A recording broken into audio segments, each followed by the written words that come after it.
नमस्कार, महा डिबेट देख रहे हैं आप। मैं हूं प्रशांत कटारे। तो पंडित धीरेन्द्र कृष्ण शास्त्री की कथा फिर चर्चाओं में है। बालाघाट में हुई कथा में पहुंची बांग्लादेश की मुस्लिम महिला हिंदू धर्म अपनाना चाहती है। हालांकि बाबा कहते हैं धर्मांतरण नहीं, घर वापसी जरूर हो सकती है, लेकिन धार्मिक संगठनों के इस मसले पर अलग अलग विचार जरूर हो सकते हैं। सभी पहलुओं पर करेंगे चर्चा। पहले रिपोर्ट देखिए।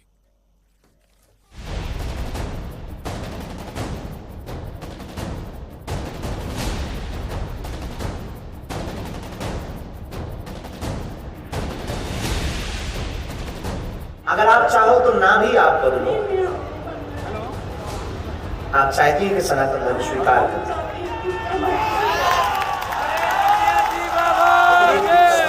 जैसे आपके मजहब के लोग पीछे लग जाएंगे, उल्टा सीधा बोलेंगे, तो उसका क्या उपाय है? हमारी सिर्फ राम नाम की भूमिका है। हम किसी भी मजहब के खिलाफ नहीं है, ना हम धर्मांतरण पर भरोसा करते हैं, लेकिन घर वापसी पर हमारा भरोसा है। बागेश्वर धाम के पंडित धीरेन्द्र शास्त्री से बात कर रही ये मुस्लिम महिला बांग्लादेश से आई है, जो हिंदू धर्म अपनाना चाहती है। हालांकि बाबा ने साफ किया कि धर्मांतरण में भरोसा नहीं, लेकिन घर वापसी हो सकती है। बताया जाता है कि महिला सागर में बाबा की कथा सुनने के बाद बालाघाट में हो रही कथा में पहुंची थी। उधर बाबा की हिंदू राष्ट्र की मांग पर सवाल उठाने वालों को जवाब द्वारिका शारदा पीठ के शंकराचार्य सदानंद सरस्वती महाराज ने दिया। कोई असहमत नहीं होगा, चाहे वो कोई भी हो और कहीं भी हो और किसी भी पार्टी में हो। हिंदू शब्द के साथ जो जुड़ा हुआ है वो हिंदू राष्ट्र को स्वीकार करेगा। हम लोगों का संशोधन यह है उसमें कि हिंदू के साथ राम राज्य होना चाहिए। इधर सियासत भी बागेश्वर धाम के पंडित धीरेन्द्र शास्त्री पर संभल कर बात रख रही है। देखिए, तो आस्था का विषय, संत कथावाचक के प्रति किसी की आस्था हो और कोई इस तरह का निर्णय लेता है तो ये उनका निजी विचार, निजी निर्णय। इस देश के अंदर संत महापुरुषों का सम्मान है और उनकी बातों का लोग अनुसरण करते हैं, उनकी बताए मार्ग पर चलते हैं, उनकी बताए राह पर चलते हैं। तो निश्चित तौर पे एक धार्मिक देश है हमारा, धर्म प्रधान देश है, तो इस तरह की बातों को लोग मानते हैं, उसका अनुसरण करते हैं, तो इस तरह की बातें सामने आती है। जो भी स्वेच्छा से आना चाहेगा और जो अपना धर्म परिवर्तन करेगा वो आराम से जो करता है वो अच्छी बात है। और कोई जबरदस्ती कराता है तो उसके लिए कानून है, कानून बना हुआ है, तो कानून के दायरे में रह के जो भी होता है वो ठीक है। पंडित धीरेन्द्र शास्त्री हर मंच से हिंदू राष्ट्र का आह्वान जरूर करते हैं, लेकिन दूसरे धर्मों से हिंदू में धर्मांतरण की बात कभी नहीं की। हाँ, दमोह में कथा के दौरान भारी संख्या में हिंदू धर्म छोड़कर क्रिश्चियन बने लोगों की घर वापसी उन्होंने जरूर कराई थी। अब इस मसले पर धर्म गुरुओं का स्टैंड क्या होता है, ये मायने रखेगा। बालाघाट से श्रीनिवास चौधरी, भोपाल से वासु चौरे, न्यूज 18 मध्य प्रदेश छत्तीसगढ़। तो दरअसल बालाघाट में पंडित धीरेन्द्र कृष्ण शास्त्री की कथा चल रही थी। कथा खत्म हो गई, लेकिन आखिरी दिन था और उसी आखिरी दिन में जब दरबार लगा तब ये बांग्लादेशी मुस्लिम महिला पहुंची, जो हिंदू धर्म या फिर हम कहें सनातन में आना चाहती है। इस पर जरूर आपने वो पूरा वार्तालाप जरूर सुना होगा, लेकिन अगर हिंदू से कोई मुस्लिम बने तब बहुत विवाद होता है। लेकिन जो अभी मंच से इस तरह की चर्चा हो रही है, इस पर कोई बहुत ज्यादा सवाल अभी नहीं उठाए गए हैं। हम चर्चा करेंगे, सभी पहलुओं पर बात करेंगे। हम चार खास मेहमान हमारे साथ जुड़ रहे हैं चर्चा में। काजी अनस अली नदवी साहब हैं, अध्यक्ष हैं उलेमा बोर्ड मध्य प्रदेश के, स्वागत है काजी साहब। राजपाल सिंह सिसोदिया जी, प्रवक्ता बीजेपी, आपका भी बहुत स्वागत है। अतुल जसवानी साहब हमारे साथ हैं, प्रदेश अध्यक्ष हिंदू सेवा परिषद से, आपका भी बहुत स्वागत है अतुल जी। और बिक्की खोंगल साहब हमारे साथ हैं, कांग्रेस प्रवक्ता, आपका भी बहुत स्वागत है बिक्की जी। सबसे पहले मैं अतुल जसवानी जी के पास जाऊंगा। अतुल जी, जब धर्मांतरण की खबरें आती हैं तब बहुत बवाल होता है, बहुत सवाल उठाए जाते हैं। अब तो मंच से लेकिन धर्मांतरण की बात हो रही है, तो क्या केवल इसलिए कोई बातचीत नहीं हो रही कि भाई कोई मुस्लिम से हिंदू बनना चाहता है? जसवानी जी।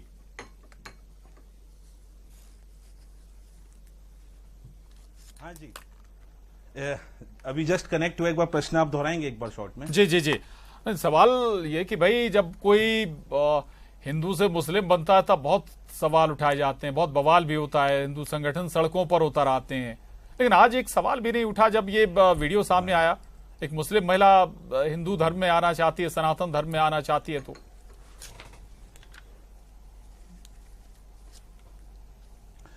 अगर कोई सनातन धर्म में पुनः अपनी घर वापसी करना चाहता है ये उसका मौलिक अधिकार है। हमारे देश का संविधान उसको अधिकार देता है, अनुच्छेद 25 उसको अधिकार देता है कि वो किसी भी धर्म को मान सकती हैं, और वो अगर स्वेच्छा से सनातन में आ रही हैं तो इससे अच्छी बात क्या, इसमें विरोध का विरोध की तो कोई बात ही नहीं होनी चाहिए इसमें। जी जी, चले, कोई विरोध नजर नहीं आता, लेकिन तब विरोध क्यों होता है? वही तो सवाल है कि भाई धर्मांतरण का अधिकार तो हमारा संविधान भी देता है, तब उस वक्त क्यों सवाल उठते हैं फिर? एक ही फर्क है इसमें, वो अपनी स्वेच्छा से सनातन में आ रही है, पर अगर कोई भी अगर सनातनी या हिंदू लड़की अगर कभी भी दूसरे धर्म में जाती है तो उसके साथ आघात होता है, प्रहार हो रहा है, लालच प्रलोभन होता है, जाल में मकर जाल में फंसाया जाता है, ब्रेन वॉश किया जाता है, उसको गलत सपने दिखाए जाते हैं और उसको यहां से धर्मांतरित किया जाता है। इसीलिए उसका विरोध होता है, और वो भी शालीनता से संविधान में रहते हुए, अपना मौलिक अधिकार है विरोध करने का, उसमें रह के विरोध किया जाता है। जी, अनस अली साहब, पूरी बात आपने सुनी, और यहां पर एक जो बड़ी स्पष्ट तौर पर बात कही जा रही कि ये धर्मांतरण नहीं बल्कि घर वापसी है। बिस्मिल्लाहिर्रहमानिर्रहीम।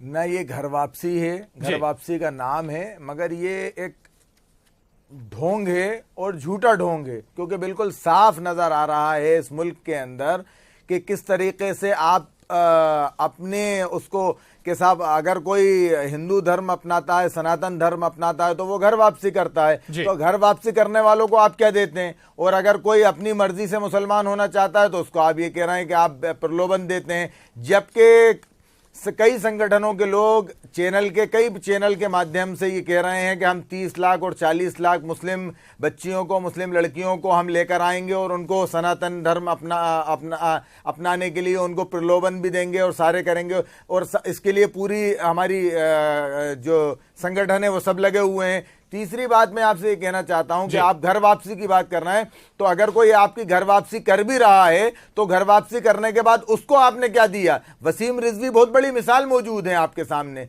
तो मेरा तो सीधा सीधा सवाल ये है कि आप अगर किसी की घर वापसी के लिए पूरी कोशिश कर रहे हैं आप इस तरीके की कि कहीं भी सिर्फ जो है उसको सनातन धर्म अपनाने की कोशिश करें, मगर सनातन धर्म की जो संस्कृति है, सनातन धर्म की जो तहजीब है, वो आप अपनाने की बात नहीं कर रहे हैं, वो आप समझाने की बात नहीं कर रहे हैं। एक बाबा हैं जो ये कह रहे हैं कि राम राज लेकर आएंगे, मगर राम के बताए हुए रास्ते पर चलने से उन्हें एतराज है।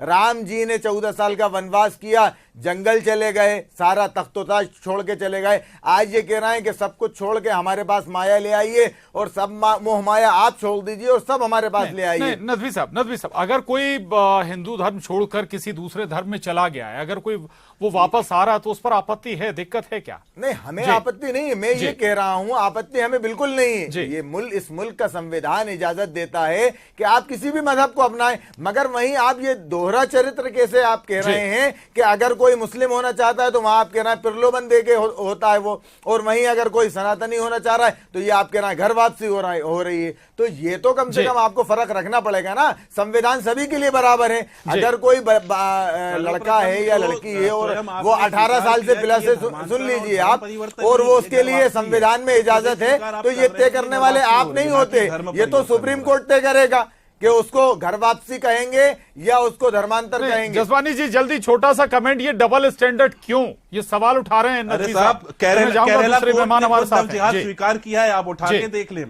और मध्य प्रदेश के 3 साल के आंकड़े हैं कि हिंदू लड़कियों की कितनी हजारों की संख्या में गुमशुदगी दर्ज हुई है, रिकॉर्डेड है 29,000, 26,000। तो ये गुमशुदगी होकर कहाँ गई, कैसे गई, ये कैसे रजिस्टर्ड, कहीं सब यहाँ से दूर चली जाती हैं और यहाँ से ढूंढना मुश्किल हो जाता है। ठीक है, चले राजपाल जी, बीजेपी लगातार मसला भी बनाती रही, अगर कहीं कुछ धर्मांतरण होता है। जसवानी साहब, आ रहा हूं मैं आपके पास। जी, लौट रहा हूं जसवानी जी। दूसरी बात है, राजपाल जी, अभी कोई आपत्ति नहीं है, बाबा जो कर रहे हैं, जो कह रहे हैं मन से, वो सब धर्म है? देखिए, मध्य प्रदेश के अंदर धर्म स्वतंत्र अधिनियम हमने लागू करने का काम किया है, ताकत से उसके अंदर जो है कई सारे कड़े प्रावधान करने का काम किया है। धार्मिक स्वतंत्रता है, पर इसका अर्थ ये नहीं है कि जबरिया प्रलोभन देकर या फिर ब्रेन वॉश करके किसी का धर्म परिवर्तन कराया जाए। वह फिर अपराध हो जाता है, वो क्राइम हो जाता है। और वो क्राइम मध्य प्रदेश की धरती पे नहीं होने दिया जाएगा। सभी धर्माचार्य बैठे हुए हैं, सभी धर्म के लोग बैठे हुए हैं। सबके बीच में मैं इस बात को कहना चाहता हूं कि मध्य प्रदेश की सरकार, विशेष करके मुख्यमंत्री शिवराज सिंह चौहान जी, उन्होंने बहुत स्पष्ट मध्य प्रदेश की धरती के ऊपर इस विषय को लेकर एक पुख्ता कानून बनाकर सजा का प्रावधान करने का काम किया है। अब ये बात भी छुपी हुई नहीं कि आदिवासी अंचलों में अगर आप जाके देखेंगे तो वहां जमीन हड़पने के लिए लैंड जिहाद भी हो रहे हैं, क्योंकि वहां आदिवासी क्षेत्र में जमीन खरीद नहीं सकते, तो वहां उन बेटियों से शादी करो, उनको बहलाओ फुसलाओ और वहां जमीन पे कब्जा करो। तो वहीं दूसरी तरफ जो है किस प्रकार से धार्मिक परिवर्तन और धर्म परिवर्तन करने का काम कुछ लोग कर रहे हैं, प्रलोभन देके कैसे आतंकी गतिविधियों को अंजाम देने का काम इस धरती पे करने का काम हो रहा है, जिसका भांडाफोड़ करने का काम हमारी सरकार ने किया है। आतंकी जेल के पीछे हैं। तो कई सारे इस प्रकार के ISI तक जो संबंध निकलने का काम होता है इस प्रकार की गतिविधियों के बाद में, तो क्या उसमें सख्त कानून बनना चाहिए और कार्रवाई होना चाहिए, तो वो हमने करने का काम किया। अब जहां तक रही बात आचार्य पंडित धीरेन्द्र कृष्ण शास्त्री जी की और बाबा बागेश्वर धाम की, तो बाबा बागेश्वर धाम को तो मैं प्रणाम करता हूं। आचार्य जी को यह कहना चाहता हूं कि निश्चित तौर पर वो बहुत अच्छा काम कर रहे हैं। अगर वो घर वापसी का एक अभियान चला रहे हैं पंडित धीरेन्द्र कृष्ण शास्त्री जी, तो वो स्वागत योग्य है। जो इस प्रकार के लोग जिनको प्रलोभन में लेकर, दबाव में लेकर, प्रभाव में लेकर, लालच में लेकर, ब्रेन वॉश करके कहीं ना कहीं दूसरे मजहब में ले जाने का काम हो गया, अगर उनकी घर वापसी होने का काम होता है और इतने बड़े पवित्र मंच से होता है, हनुमान जी महाराज की पावन सानिध्य में होता है, तो बड़ा श्रेष्ठ काम है। और सदानंद जी सरस्वती महाराज शंकराचार्य जी ने तो कहा ही है कि हिंदू राष्ट्र को लेकर उन्होंने जो कल्पना कही है कि जो हिंदू है, जो हिंदू शब्द जिसके साथ जुड़ा हुआ है, अगर राष्ट्र में वह हिंदू राष्ट्र की बात आती है, राम राज्य की बात आती है, तो राम राज्य का अर्थ ये नहीं है कि सब कुछ छोड़ के वनवास चले गए राम राज्य हो गया। राम राज्य का बड़ा व्यापक अर्थ है और व्यापक अर्थ माननीय नजमी जी को समझना चाहिए। थ्योरी, बड़ी थ्योरी है, स्वाभाविक है कि बिल्कुल ठीक है। विक्की खुंगल साहब, क्या इस पर विचार हैं भाई? ये धर्मांतरण है क्या है, या फिर इस पर सियासत को बोलना चाहिए नहीं चाहिए? खुंगल साहब। देखिए प्रशांत भाई, सियासतदानों को और सियासी लोगों को जी, खास तौर से कांग्रेस पार्टी ऐसी पार्टी जो एक धार्मिक पार्टी है, उस पार्टी को इस विषय धार्मिक पार्टी है। अभी तक सेकुलर कहते थे कांग्रेस को आप लोग। सर, भारतीय जनता पार्टी निश्चित रूप से एक सांप्रदायिक पार्टी है और कांग्रेस पार्टी एक धार्मिक पार्टी है। ये बात कथन को आप इन्वर्टेड कॉमास में सुन लीजिए। दूसरी बात, ये इन्वर्टेड कामा जो है सियासी आप ही बना लो।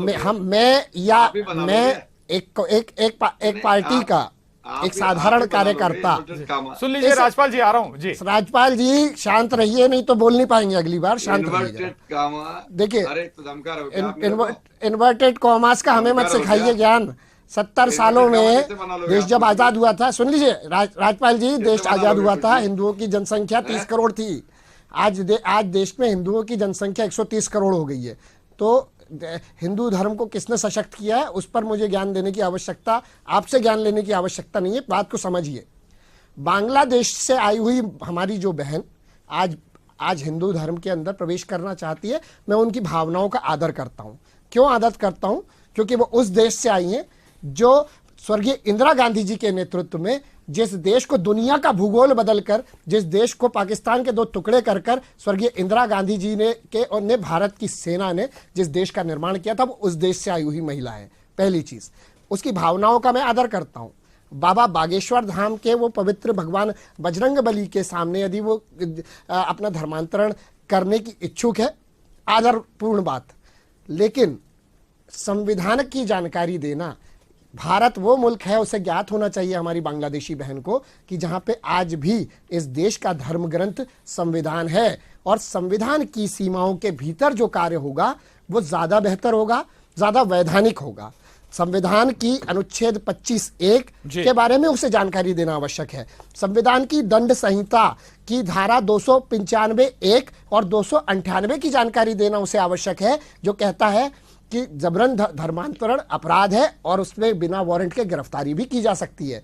यदि मध्य प्रदेश की बात करूं तो अभी उन्होंने कहा भी जो है सिसोदिया जी ने कि धार्मिक स्वतंत्रता अधिनियम है मध्य प्रदेश के अंदर, उसकी जानकारी भी उसे होनी चाहिए। तो इस देश की संवैधानिक नियमावली की, इस देश की दंड संहिता की जानकारी उस बहन को होनी चाहिए। उसकी भावनाओं का हम आदर करते हैं और संतों की बात पर, संतों की वाणी पर कोई टिप्पणी कर पाऊं, ये मैं उसके लिए एक बहुत छोटा व्यक्ति हूं। लेकिन हाँ, लेकिन किसी भी मंच से संवैधानिक रूप से और संविधान के दायरे में कोई बात होगी तो वो ज्यादा न्याय संगत होगी और वो सर्वमान्य बात होगी, ऐसा हमारा मानना है। ठीक है। अतुल जसवानी जी, एक बात अनस अली साहब कह रहे थे कि आप केवल चाहते हैं कि भाई हिंदू धर्म कोई अपना ले, बाकी सारी चीजें पीछे रह जाएं। ना तो आप उसे भाई क्या, अगर किसी धर्म में जाते हैं तो भाई आप उसे दे क्या रहे हैं, ये एक सवाल नदवी साहब यहां पर सीधे तौर पर उठा रहे थे।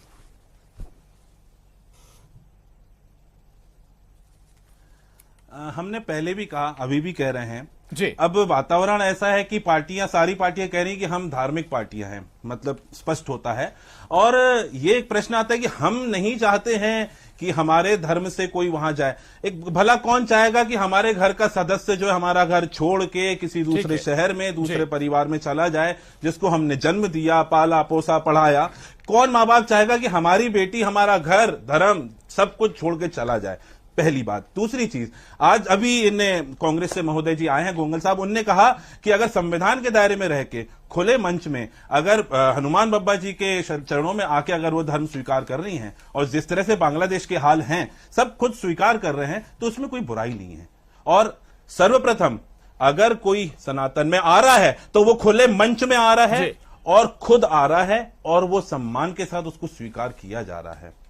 और रही बात हम कहेंगे कि हम नहीं चाहेंगे, ऐसा कभी किसी ने नहीं कहा है कि हम नहीं चाहेंगे। हमारा तो यही कहना है कि कोई माँ बाप नहीं चाहेगा कि हमारी बेटी जाए, पर अगर कोई दूसरे धर्म की स्वेच्छा से खुद आ रहा है, मंच में आ रहा है संवैधानिक रूप से, तो स्वागत है, सम्मान है। ठीक बात है। चले नदवी साहब इस पर रिएक्शन जरूर चाहेंगे आपका कि ठीक है भाई मुस्लिम अगर कोई धर्म अपना रहा तो बीजेपी तो या फिर जो दूसरे हिंदू संगठन है वो तो कहते हैं कि भाई मुस्लिम धर्म अपनाकर जो हिंदू बेटियां हैं उन्हें आतंक में झोंक दिया जाता है। असल में अफसोस इस बात का हो रहा है, प्रॉब्लम ये जमीन पे रह के काम कर रहे हैं, केवल धर्मांतरण नहीं होता है, उसके बाद छोड़ दिया जाता है, उसके साथ देह व्यापार भी होता है। हम जमीन पे काम करते हैं, हम रोजाना ये चीजें देखते हैं। केवल हम अगर एक नदवी जी को फिर आ रहा हूं जसवानी साहब आपके पास, आप बड़ा काम यहाँ पे हर 2-4 दिन में कोई शिकायत आती है। आप बहुत बड़ा काम कर रहे हैं। आपसे मैं नाम पूछूंगा बांग्लादेश की उस लेडी का, तो आप नाम नहीं बता पाएंगे। नहीं सर, वो तो डिस्क्लोज नहीं करेंगे, वो डिस्क्लोज नहीं करेंगे, उन्हें मालूम ही नहीं, उन्हें मालूम नहीं है। मैं चैलेंज दे रहा हूं। मसला असल में प्रॉब्लम ये हो रही है कि बांग्लादेश से अगर किसी मदरसे को फंडिंग आ जाती है, अरे भाई साहब सुन तो लें आप, बांग्लादेश से अगर किसी मदरसे को फंडिंग आ जाती है तो आतंकवाद का अड्डा बन गया है ये मदरसा, ये हो जाता है। बांग्लादेश से एक लेडी चल के बाबा बागेश्वर धाम के पास आके ये कह रही है हम कि साहब हम सनातन धर्म अपनाना चाह रहे हैं, आप उसका इस्तेकबाल कर रहे हैं। मैं यही तो कह रहा हूं कि आप उसकी जो शनाख्त है वो तो बताइए कि वो है कौन, वो किस संगठन से आई है, कहां से। उसको क्यों आपने ये नहीं कहा कि ये किसी आतंकवादी संगठन से आई होगी। मतलब मेरा ये कहने का मकसद है कि अपन कितना उसमें जाना है कि आपके लिए अपनी इज्जत इतनी ज्यादा बढ़ गई है कि राष्ट्र आपके लिए सर्वोपरि नहीं रहा। आप देश की सिक्योरिटी को आपने एक तरफ रख दिया कि एक औरत आ रही और आप खुश हो रहे हैं, आप ये कह रहे हैं कि हाँ साहब बहुत अच्छी बात है, धर्म अपनाने की बात है। एक और अहम बात मैं आपसे कहना चाहूंगा कि राम राज्य की जो आपने कल्पना की है उसके अंदर मेरे एक सवाल का जवाब दे दें, बाबा दे दें या कोई प्रवक्ता साहब दे दें कि राम राज्य के अंदर राजा कौन होगा। क्या प्रधानमंत्री नरेंद्र मोदी राजा होंगे या राहुल गांधी राजा होंगे या बाबा राजा होंगे या काजी अनस राजा होंगे? आप तो ये तो बता दें, क्योंकि राजा का तो कॉन्सेप्ट है ना उसमें। फिर राजा आपने ये तो तय किया नहीं है। अभी इख्तिलाफ आपको इतना है, राम को इमामुल हिंद कहा अल्लामा इकबाल ने, आपको इख्तिलाफ इतना है राम ने किसी मुस्लिम के ऊपर जुल्म नहीं किया, राजा राम ने। तो हम आपको तारीख के उस हवाले से बात करके बता रहे हैं कि आपको इख्तिलाफ इतना है, नफरत इतनी है, भेदभाव इतना है। तो अभी आप जब इस नफरत से ऊपर उठ के बात करेंगे, इस हिंदुस्तान को हिंदुस्तान समझेंगे, ये गुलदस्ता है, इसके अंदर तरह तरह के फूल हैं। इन फूलों में सिर्फ आपको अगर एक ही फूल पसंद आ रहा है तो वो शायद आपकी खुद की राय हो सकती है। इस मिट्टी का मिजाज है, इस मुल्क की संस्कृति और संविधान दोनों इसीलिए मेल खाते हैं क्योंकि यहाँ का मिजाज है कि यहाँ मोहब्बत आम है, नफरत खत्म हो गई। जसवानी जी इस पर जल्दी रिएक्शन चाहूंगा।